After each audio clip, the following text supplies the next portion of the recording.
随着我们的呼吸循环，空气中的氧气浓度会下降，二氧化碳浓度会升高。当空气中的二氧化碳浓度高于4%，氧气浓度低于17%时，人体会出现缺氧中毒，导致肺水肿、脑水肿、电解质紊乱、休克，甚至脑死亡。詹医生，你这种悲观的情绪会非常影响我，让我的情绪也变得激动。我现在已经很努力地让自己保持一个平静的呼吸了。那你觉得我该说点什么呢？你要相信，外面的人一定在想办法救我们出去。你没觉得一点声音都听不见了吗？说明泥层太厚，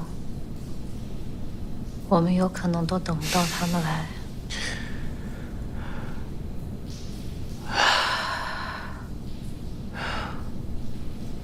那我们是不是该聊点其他的呀？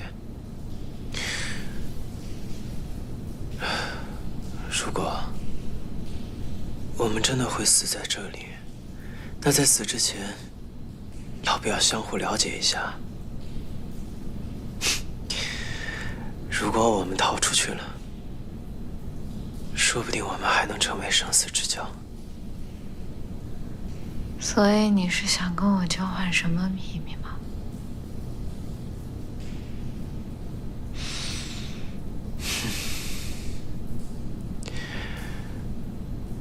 其实，我不是第一次被困在这样的环境当中。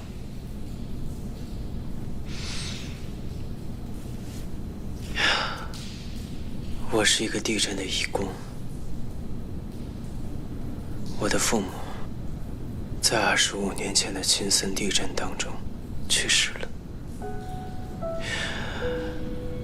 你还记得那场训练吗？不是我不听指挥，是因为那样的环境让我想到了自己的父母。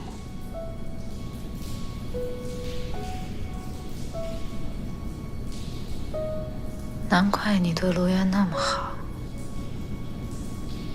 我对罗源好，并不是因为地震。我跟罗源不是亲兄妹，我是被罗源的父母收养的。在收养之前，我留在了新联新福利院，就是乐乐在的那家福利院。后来，养父母去世了，照顾罗源就成为了我生活当中最大的动力。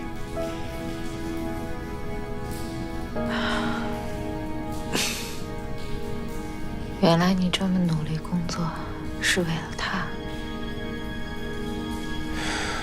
我不允许自己有一丝的懈怠，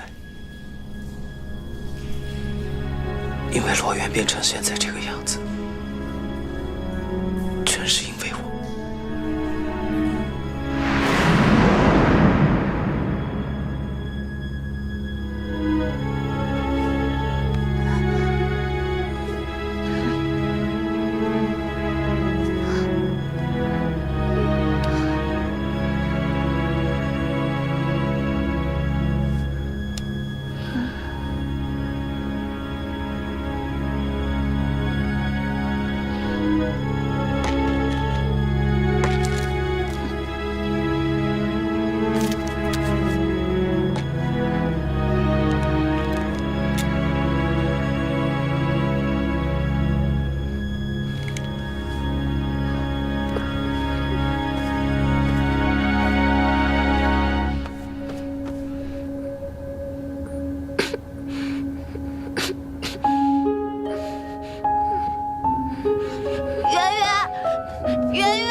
你打哥哥吧。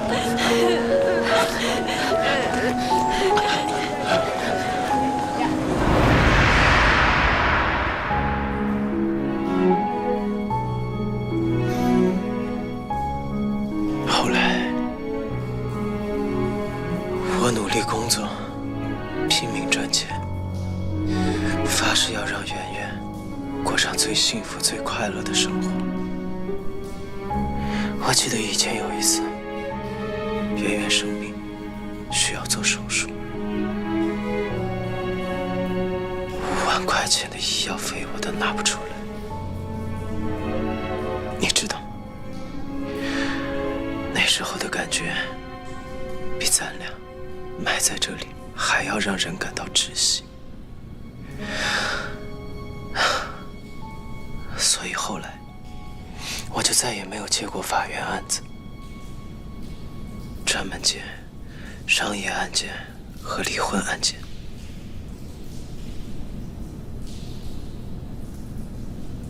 真是羡慕罗源啊，有个这么爱他的哥哥。没爹没妈的孩子有什么好羡慕的呀？因为我什么都没有。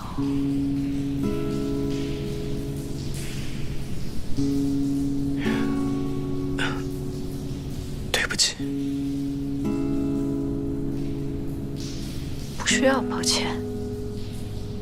哎呀，都习惯了。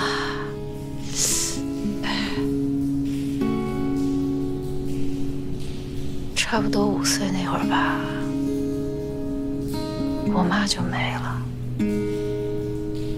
说出来你都不信，就是青森县那场地震，所以我也算那场地震的受害者。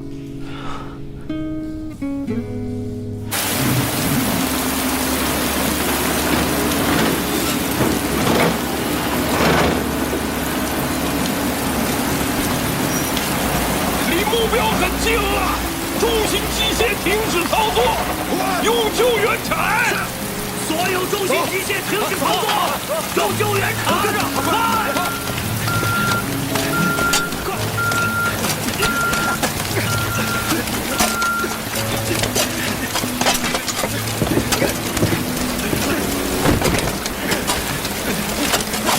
有一次，一个病人投诉。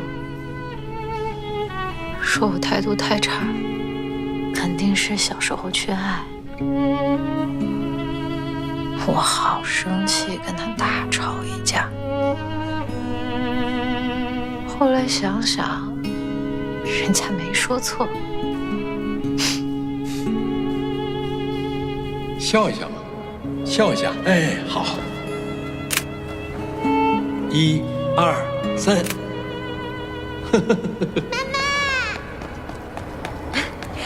小圆，小圆乖，妈妈办退房。您好，您稍等一下，等我们工作人员核实情况就可以了。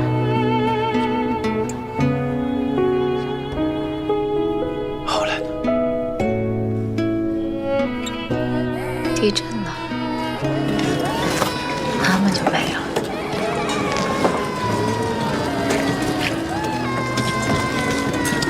其实，小时候的记忆都是片段式的。我只是记得那个时候，我爸带着我妈给我买的那只小骆驼去安置点找我，可我妈没回来，所以我一直以为她是死于那场地震。后来我爸就成立了民间公益救援组织，励志公益救援。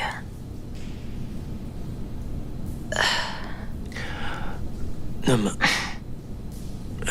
你爸爸是秦？他的全名叫展青山。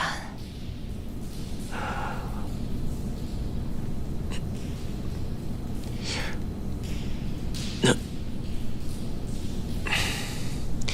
你们后后来是发生了什么问题吗？中学那会儿吧。你不是说见到我妈的时候她已经死了吗？你骗人！小妍，你为什么不先救妈妈？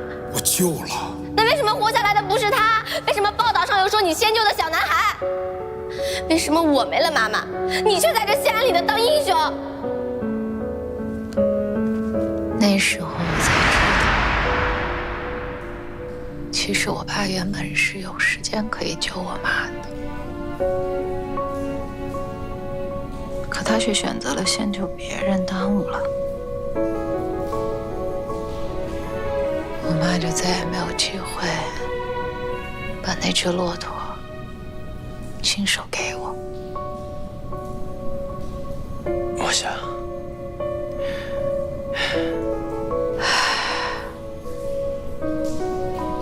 青山队长当时一定有什么迫不得已的苦衷吧？也许吧，毕竟我现在也是国际医疗救援队的队员，我太清楚这种大型灾难中，人其实有很多不得已的苦衷和选择。可那又怎么样呢？对于我而言，那是我妈没了。